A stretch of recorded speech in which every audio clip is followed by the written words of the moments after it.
Using my own blood as ink, I started to write onto the stone floor restlessly. Every time I finished writing a line, blood began to drip down my lips. It was obvious what kind of curse I was under.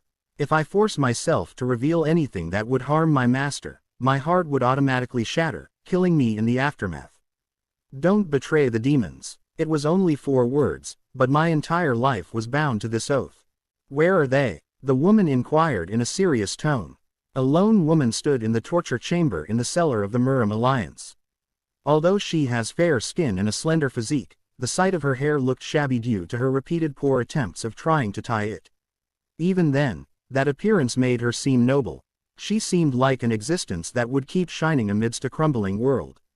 Who would have thought that this beautiful woman would be the one to slit the heavenly demon's throat, who was akin to a walking calamity? Nobody had thought that this girl, who was hailed as the most promising latecomer, would eventually end up becoming the strongest in the world. Celestial Sword, Wai-Sol-Ah, a direct disciple of the Sword Emperor, who died at the hands of the heavenly demon. However, when they saw the way she caused natural disasters and vanquished hundreds of demons with a single slash of her sword, and soon, the way she eradicated the demonic cult along with the heavenly demon after 3 days and nights worth of intense battle. At that moment, her doubters intuitively knew that she gained the title of Zenith through her own strength. That same woman is now talking to me. I won't ask again. Where are they? My vision was blurred by the blood caused by excruciating torture. However, I still managed to catch sight of her attire. Her originally pure white clothes were now dyed black with ash. It seemed like she wanted an answer from me, but that was impossible since my vocal cords had already been crushed. Of course, Wai-Sol-Ah also knew why I couldn't utter a word. However, she must have been that frustrated. You of all people should know, right? Where the rest of the demons are hiding. I knew. Not only did I know the answer, but I also wanted to tell her. If you still have any semblance of a conscience left. Because I couldn't speak, Wai-Sol-Ah wanted me to answer her by either writing or drawing. My shackles loosened as if to prove that point. Of course, it's not at all dangerous for her to free the restraints of one measly sinner. I would never be able to stand a chance against the one who was able to kill the heavenly demon, an existence that was once considered a god. However, even though I was willing to help her, there was still nothing I could do. The true shackles that bound me were not the same as the restraints that were loosened. No matter what Wai-Sol-Ah does, the only thing I can do is silently stare at the floor. Thud. Just how hard did Wai-Sol-Ah hit me to produce that kind of sound? This is your last chance if you still want to live. If you tell me what I need to know, then even if the entire world tries to kill you, I will do everything to protect you. This is the woman who is hailed as the Zenith after the war. So please, I'm begging you. Knowing all of that, I could clearly feel her desperation when she started to plead earnestly to me, her enemy. Was it because of her hatred for the demons who escaped? Or was it for revenge? No, she was seeking something far more important. It must be because of the meteor sword. No matter who you asked, they would definitely know about the relationship between Meteor Sword, Jang Song-Yian and Wai-Sol-Ah. He was a promising swordsman and a hero, who led the Muram Alliance, and was engaged to Wai-Sol-Ah. There are rumors that the demons had kidnapped Jang Song-Yian. So maybe it's because of that. Who would have thought that the woman who is stronger than anyone else is acting restless all because of one man? FGE Webo. Calm. Hurry up and answer. Where are they hiding? I could feel her desperate glare bearing down on me. These circumstances felt hilarious somehow. We were never meant to have such an estranged relationship like this. There's no end to the list of reasons for why or where it went wrong. I never bothered to remember anyways, because it's just my karma and the result of my own actions. I detested my insignificant self. Thus, I sold my soul to the heavenly demon and became a traitor who stabbed the backs of countless people. On the other hand, she became a hero who saved everyone and captured their hearts. Upon seeing me not react at all, Wai-Sol-Ah finally gave up and flung me away. My body hit a sharp stone embedded in the wall, but I didn't feel any pain. My body was already completely broken.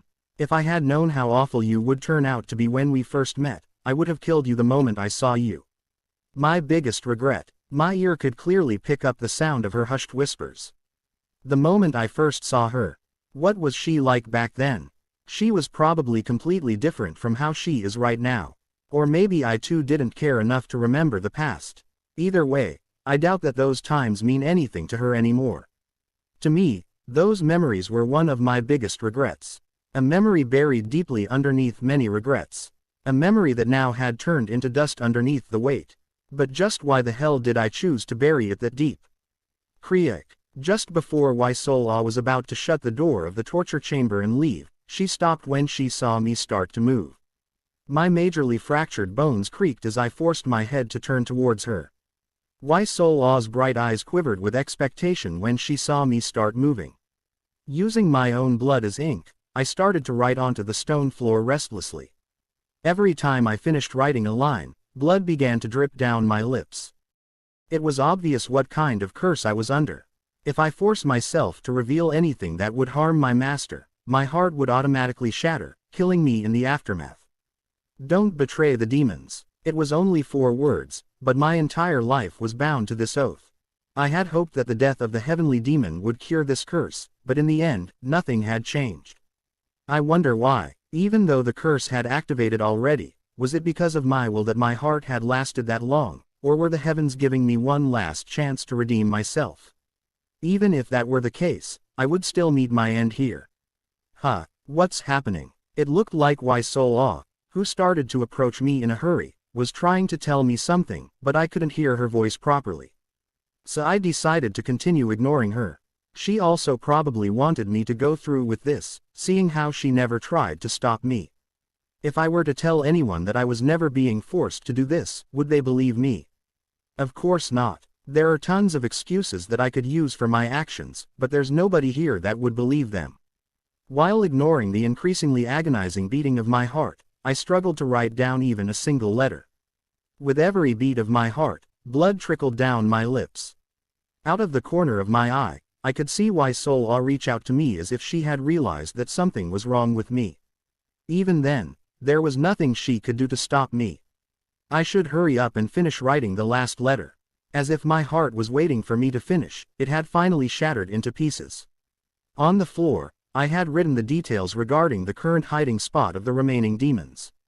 When I was about to collapse onto the floor, Waisola suddenly hugged my mangled body. I guess she was afraid that the scribble on the floor would end up getting ruined if I collapsed on top of it. I vaguely saw Waisola's shocked expression at the back of my fading consciousness.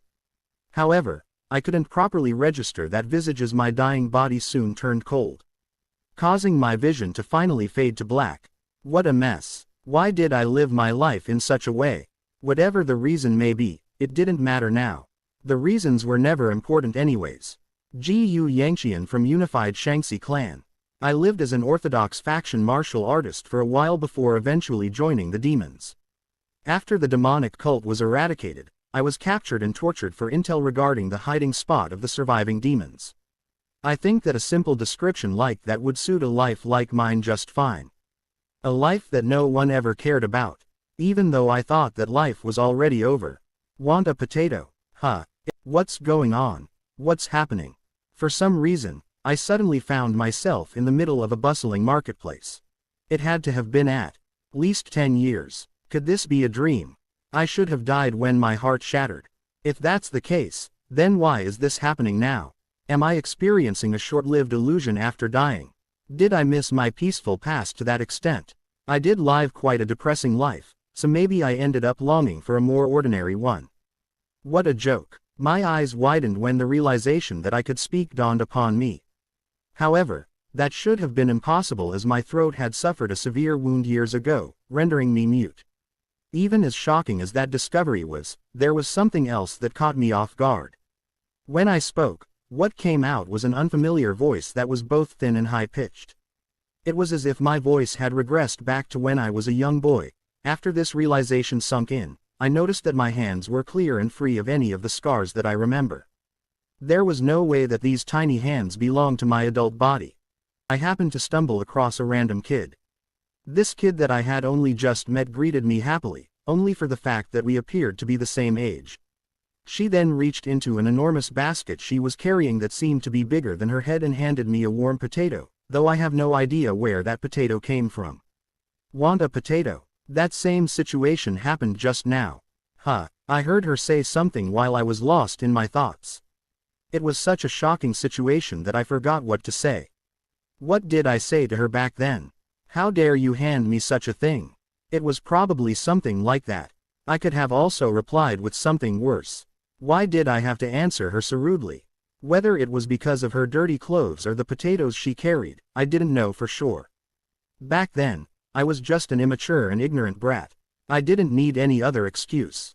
If I had known what that child would become, if I had known what would happen to me in the future, would I have acted differently? I honestly can't say for sure because I was just that much an ignorant and immature brat. Do you not like potatoes? The girl was hesitating to speak since I didn't react to her at all. Definitely not. Even if that were the case, I still ended up taking a potato from her basket. Her lips bloomed into a bright smile after seeing me take a potato. Seeing her missing a tooth made me wonder how she lost it. As I watched her smiling face, I said, "Thank you very much. I'll gladly eat this." It was a completely different response from what I said before. Yes, that's from my grandpa's farm." After an enthusiastic response, she picked a potato out of her basket and took a big bite right into it. I imitated and proceeded to do the same. However, the problem was that it was steaming hot potato. How strange. How is it that I can feel that it's hot even though it's just a dream? Could this be reality? Or is this dream just that realistic? Meanwhile, I couldn't take another bite from the potato because of the heat. Ah ha ha, your face is red. She was laughing at the sight of me struggling with the potato. As I was finishing the remaining potato, the man that I remember being my escort approached us. "Young master." The escort frowned as he approached us, staring at the child that was in front of me. Instinctively, he put his left hand on his sword, ready to draw it. "How dare you put your hands on? You got any yakji?" was one of the most beloved and traditional Korean confections. Yakwa is a fried cookie dipped in honey ginger syrup that is found everywhere. Do you have any yakji was? There was a puzzled expression on the escort's face as I cut him off. Who expects an escort to have any yakwa? Shockingly enough, he actually did have some. He handed me the yakwa with a confused expression. "You want to try this?" I proceeded to offer the yakwa I got from the guard to the girl. I was still unable to see her face hidden behind her curtain of hair, but I could tell that she was surprised by what was happening now. Really? You are really giving me this? Even though you gave me such a delicious potato, I could only repay you with this meager offering. This was back when I was practically living with sweets. Perhaps it was because of that, the escort would feed me yakwa to calm me down whenever I would throw a tantrum. Being forced to carry around yakji was despite being an escort. He probably didn't learn martial arts to do this kind of work. Thank you so much. This is the first time I've ever been able to eat something like this. That's so. Hey, you got any more? I apologize, young master, but that was the last one. I felt disappointed by the fact that I wouldn't be able to give her any more. Meanwhile, the escort kept looking at me strangely because my actions seemed strange to him. Why? And just as she was about to say something, an old man rushed through the crowd and hugged the girl close to his chest. Hey, oh, Grandpa, I told you to not wander around alone without your grandpa. He must have surprised her, but rather than immediately pushing him away, she nestled into the arms of her grandpa, who was embracing her.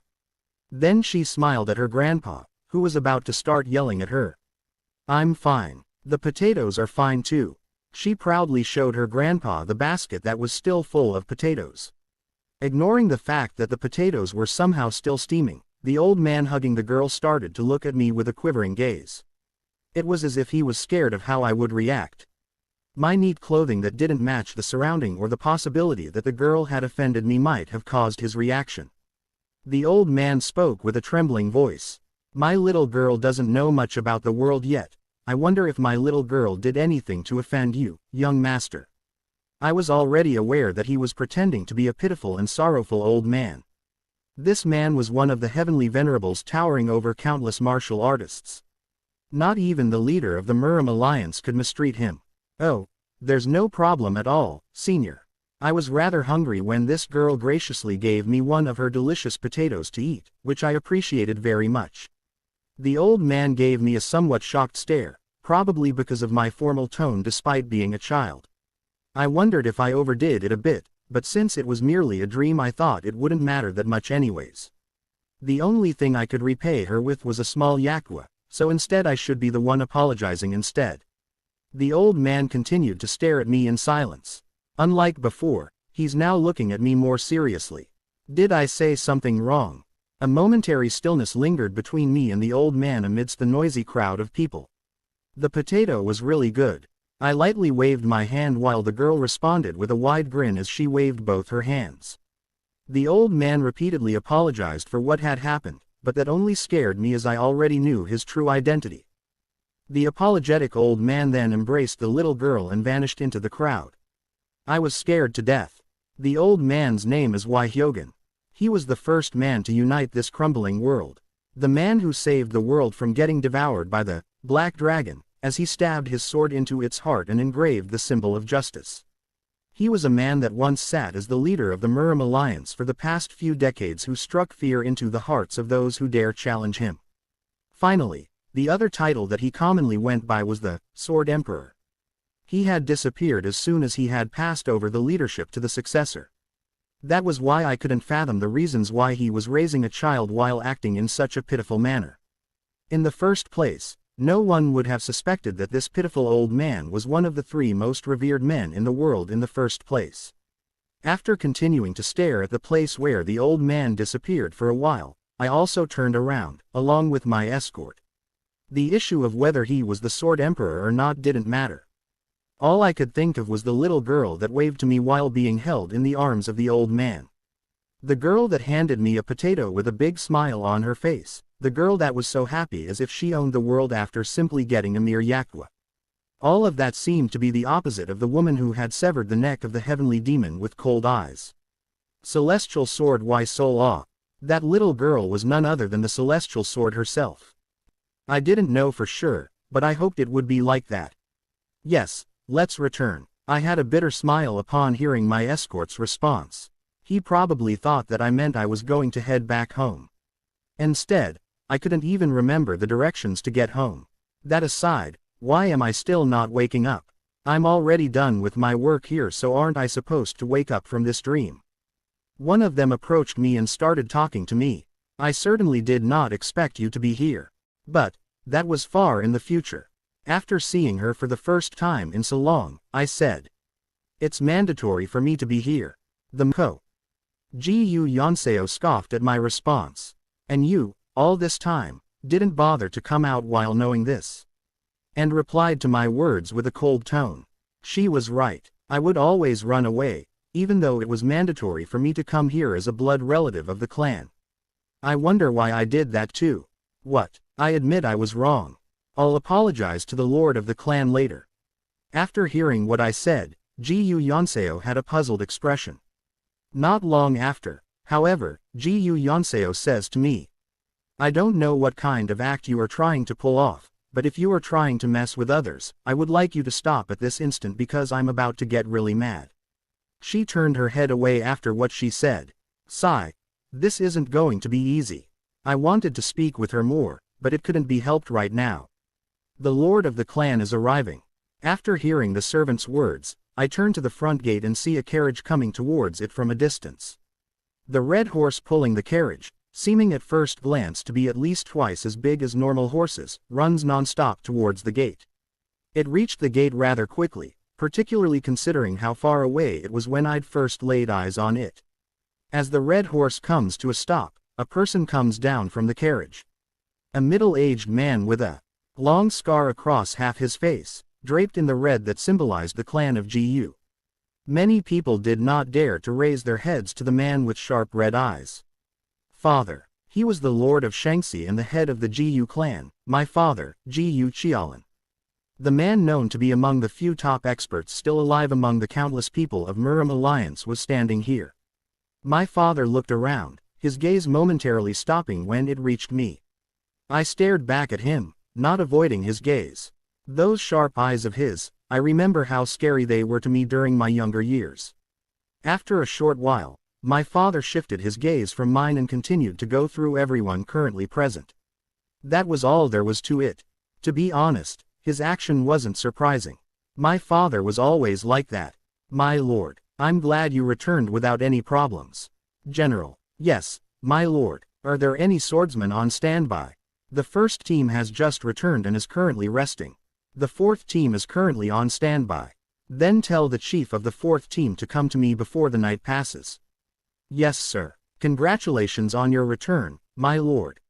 Stomp. My father's footsteps stopped. Third son will come to my room after dinner, said my father without turning around. However, now I was puzzled. Third son implied that he was calling for me. But, why me? No. If I eat in my current state, then I'm bound to get sick, so I plan to prepare myself some digestive medicine. Oh, an event where space was ripped apart and demons ushered out from there. Such a phenomenon was referred to as the opening of the Gate of Demons.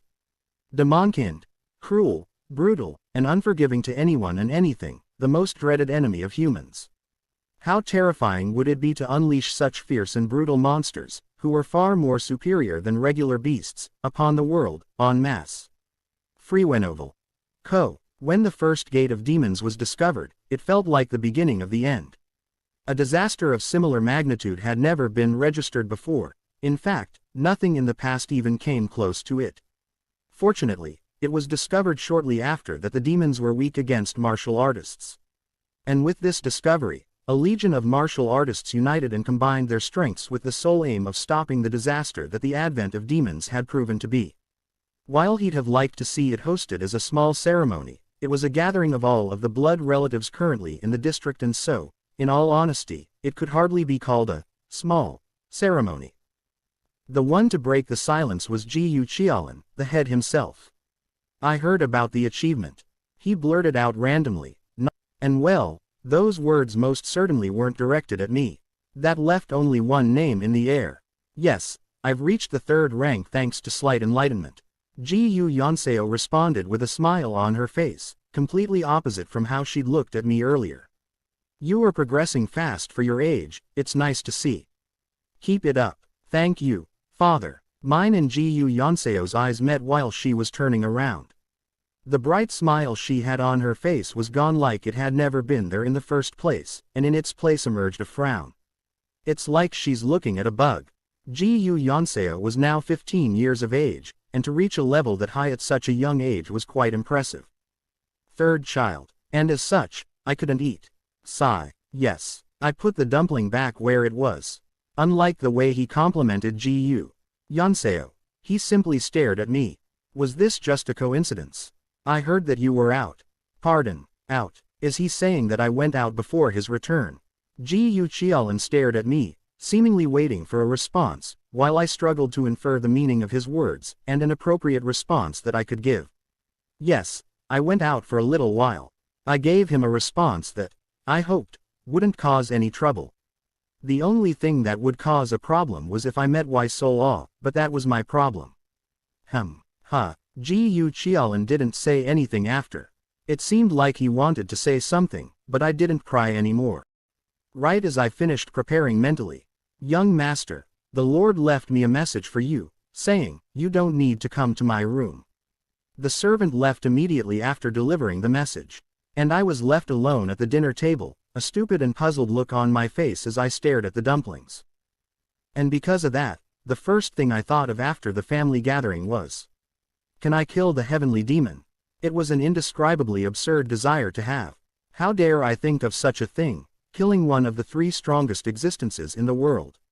How can I kill the monster that burned 2 of the 10 sect alliance?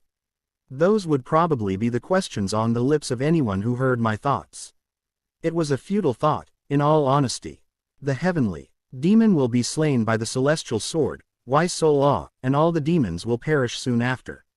If I'm being truthful, I just want to live a slightly longer life. But, there is no avoiding the clash between me and the demons in the future. I'm still one of the children in the Gu clan, no matter how stupid and incompetent I am. I took a deep breath until I couldn't collect any more air, and let it out. The breath I let out had a small bit of chi within it. What a pathetic amount of chi that was. The little chi I had in my body couldn't at all be compared to what Gu Yanseo had achieved at such a young age. Then again, I hadn't put in any effort, compared to her. I couldn't do much with the small chi that I currently had. It may be small, like I predicted, but at least it's something to work with. There weren't many things I could do, but that didn't mean that there was nothing at all that I could do. The ability to use flame martial arts is passed down to the blood relatives of the Gu clan. It is similar to using ki to form fire, but the use of it is different. With enough practice and training, the ability to use fire arts forms within the body. Many years of training resulted in the first successful fire art, which granted a visage similar to that of a person surrounded by an aura of fire. I had to reach the 4th rank to be able to use fire arts, and the 7th rank to be able to engulf myself fully in flames. I'm only at the 1st rank right now. I was nothing compared to my father who had reached the 7th rank, let alone Gu Yonseo. The reason why I'm training right now, as useless as it may seem in the middle of the night, is because I'm still young. I have to hurry to reach the 2nd rank before it was too late. I may have left all my greed for martial arts in my previous life, but I still had to get stronger in order to protect myself. I didn't want to be reminded of my previous life where I lived as a demon, but I used it to convince myself to get stronger. The problem now though, was that I might be seriously hurt if I keep going. I dug for all the little chi I had in my body, and channeled it all into one place. It wasn't easy. Not only did it need immense focus, but to use such a little amount of ki for this was a very difficult task. I was drenched in sweat not long after.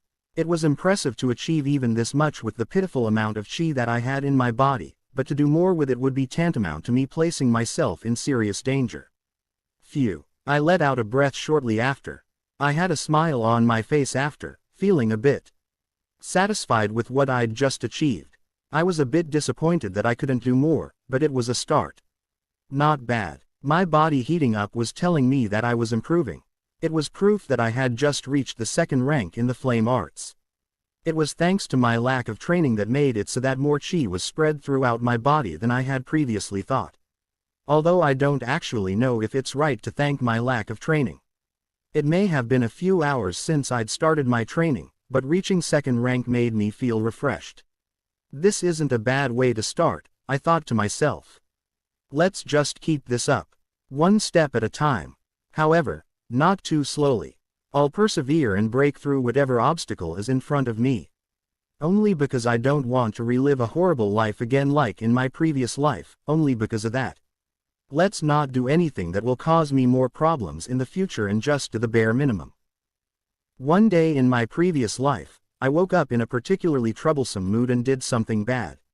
Something so bad that, even as I reflect on it right now, I cannot help but wonder just what exactly made me take things that far. It had been so bad that my usually expressionless father had revealed a look of pure rage. It had been so bad that the man had deemed it necessary to personally scold me. Because of that event, I was sent to the 5th Army, where my sister Gu Weeby had been stationed, and made to stay there for half a year as punishment. Of course, that did nothing to change my shitty personality. That punishment was also the reason I met Waisola for the 2nd time.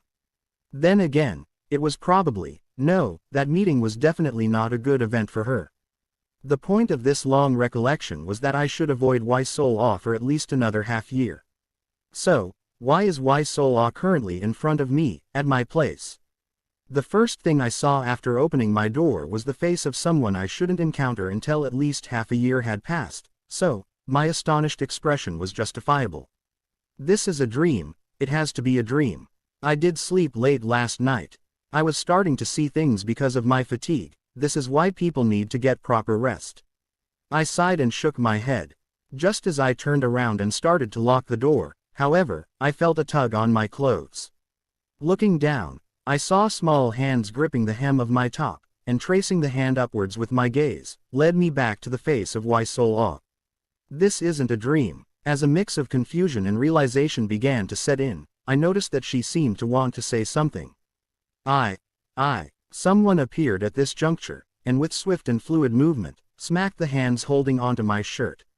Ow! She immediately released my shirt, yelping in pain and shock as she stepped back.